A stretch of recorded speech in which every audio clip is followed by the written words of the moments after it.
padre Pedro Pablo Aguilar, director del Departamento de Comunicaciones. Allí lo ven, buen amigo por demás, de la Conferencia Episcopal Venezolana, muchos lo conocen, ha estado ya en Globovisión bastantes veces en distintos programas y obviamente al ser miembro de la Conferencia Episcopal Venezolana es importante y menester también a tratar un poco el tema país con relación a la posición que ha tenido la Iglesia en ese aspecto. Se han dado comunicados desde prácticamente hace mucho tiempo, pero en particular en 2018, padre, hay algunos que destacan. Yo voy a comenzar por el que se hizo a finales de enero, en donde la conferencia rechazaba la realización de estas elecciones presidenciales que van de todas el próximo 20 de mayo y que fueron convocadas por la Asamblea Nacional Constituyente. Bienvenido en primer lugar, gracias por estar con nosotros. Si le quieren escribir @primera página en Twitter para que él conteste a sus preguntas o comentarios. Y bueno, comenzamos por allí. ¿Qué opina prácticamente como miembro de la Iglesia de que estas elecciones igual se van a realizar a pesar de la posición de ustedes y de otros entes de la sociedad?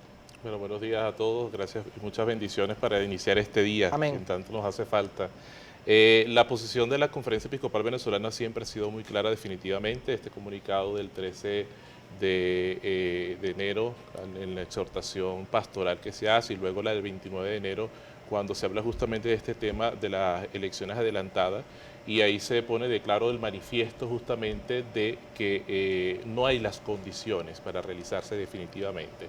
Uno, porque no contamos con un CNE imparcial, que debe reestructurarse, por supuesto, para que pueda ser un árbitro objetivo, y definitivamente no lo es. Y eso ha estado bastante expresado allí. Las condiciones no están dadas definitivamente y lamentablemente, inclusive en este momento que ha habido un progreso de este sistema de llamado a elecciones, luego se ha cambiado la fecha, sin embargo podemos ver que en la actualidad todavía no hay condiciones que verdaderamente puedan decir, bueno, van a ser unas elecciones justas, van a ser unas elecciones que de alguna manera van a tener un cambio significativo, pero no, vemos que todo es lo mismo definitivamente. En ese caso, padre, le pregunto, ¿han intentado tener comunicación directa con el gobierno para exponerle más allá de este comunicado que se conoció obviamente ante la opinión pública, pero que puedan sentarse a conversar y hablar de primera mano sobre la posición y por qué, con argumentos, ustedes mantenían o mantienen esta posición con relación a un proceso electoral que de todas no ha sido nada más cuestionado por la Iglesia, sino por distintos países del continente, también distintas organizaciones no gubernamentales e incluso la oposición venezolana, o por lo menos los principales partidos de oposición? ¿Qué pudiera decirnos al respecto? La disposición siempre ha estado, o sea, la Iglesia siempre está dispuesta a dialogar, a encontrarse, es una de las cosas que siempre hemos estado, aunque para Venezuela la palabra diálogo cause cierto prurito, sí, porque es difícil, pero sin embargo es una herramienta necesaria para poder encontrar soluciones específicas y sobre todo por la situación que vivimos como país. Lamentablemente vivimos una situación bastante crítica, una crisis que aunque muchos no la quieren reconocer, la estamos viviendo y se palpa definitivamente a cada instante ante la realidad nacional que estamos viendo.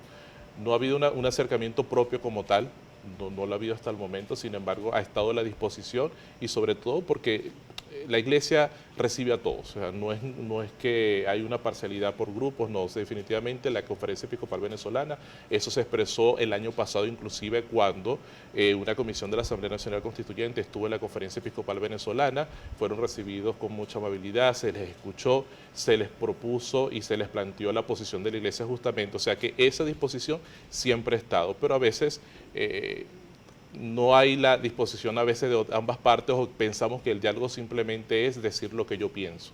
¿Desde cuándo ustedes no se reúnen directamente con algún miembro del gobierno nacional? Bueno, desde el año pasado justamente. El año sí, pasado. El año pasado. En el caso, padre, de las otras recientes declaraciones que se han dado, porque además salió este comunicado, pero en marzo también hubo otro bastante contundente, si se quiere, en donde otros detalles dicen, por ejemplo, que pareciera que la calidad de vida del venezolano, lo estoy leyendo textual, no es la prioridad de quienes nos gobiernan, pues son insensibles ante tanto dolor, sufrimiento y muerte. Más abajo dice incluso, la dirigencia política no ha estado ni está a la altura de la problemática que sufren los venezolanos, y por allí dice cualquier cantidad de aspectos o puntos en materia humanitaria, en materia de alimentos, de medicinas, de lo que se palpa en la calle, de la violencia, con relación al gobierno nacional. Más de una persona dijo que este comunicado era bastante contundente, bastante fuerte, y yo quisiera saber de qué manera ustedes buscan que esto también sea solucionado como una institución además importante en el país, porque además la Iglesia, como sabemos, es una de las instituciones de más peso. ¿Cómo poder paliar esto de alguna manera cuando son problemas que siguen pasando? Mira, uno de los papeles de la Iglesia, justamente la Conferencia Episcopal Venezolana, específicamente sus pastores, quienes viven la realidad porque no están ajenos a la realidad en cada una de sus diócesis, los obispos comparte con la gente, con las comunidades, con los barrios, con las parroquias, y estos comunicados justamente son fruto de esa reflexión, del encuentro con el pueblo de Dios que está sufriendo y padeciendo en este momento todas estas dificultades. La solución, por supuesto, no la tiene la Iglesia porque no es el actor político, pero sí tiene y la potestad y por justicia social, inclusive de denunciar las cosas que no están bien, y eso es lo que ha hecho en estos documentos, justamente en las exhortaciones, en los comunicados, en cada una de ese alzar la voz y de pedirle al pueblo que reaccione ante la situación que estamos viviendo. El trabajo que está haciendo la Iglesia ahora en este momento es asistencial. Pero lamentablemente tenemos un gobierno que ha acostumbrado a la gente a esclavizarse en función de lo que le pueda dar. Y eso no es libertad, eso no es beneficio sobre el pueblo, no hay producción. La Conferencia Episcopal Venezolana aboga y pide al pueblo, la soberanía reside en el pueblo. Es allí el que tiene la capacidad de justamente poder tomar las decisiones, pero no ha sido oído, no ha sido escuchado como tal. Y este último comunicado de la presidencia, el 19 de marzo, dice justamente eso. Deben escuchar al pueblo de Dios, no se hagan sordos los oídos, porque pareciera que este gobierno lamentablemente quiere mantenerse en el poder justamente a costa del sufrimiento del pueblo.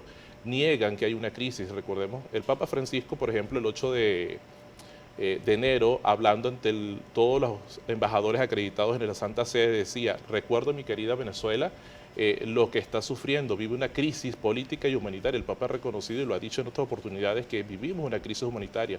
La semana pasada, el domingo de Resurrección, decía el Papa: qué difícil es sentir, o pido por Venezuela, elevo una oración por Venezuela, quienes se sienten viviendo en una tierra extraña. Y así comenzaba el comunicado justamente de la Conferencia Episcopal Venezolana recientemente. O sea, nos sentimos extraños en nuestro propio país porque no vemos las condiciones, no hay las esperanzas, la gente está huyendo. Sin embargo, vemos la acción de la Iglesia a nivel de solidaridad.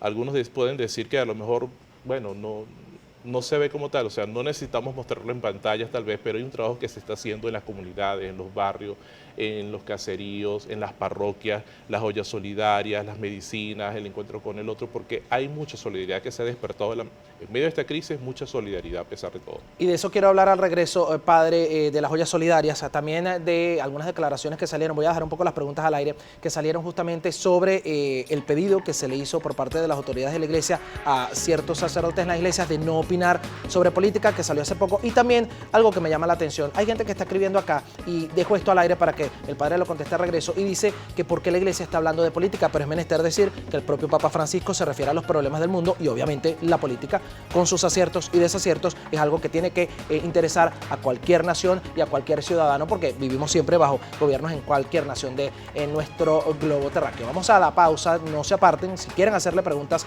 a nuestro invitado de hoy, es el padre Pedro Pablo Aguilar, hágalo a través de @primera página. En el marco del respeto, sí les pido, como siempre, y con gusto las vamos a leer al regreso para que él conteste a sus inquietudes. Ya venimos con más, no se aparten.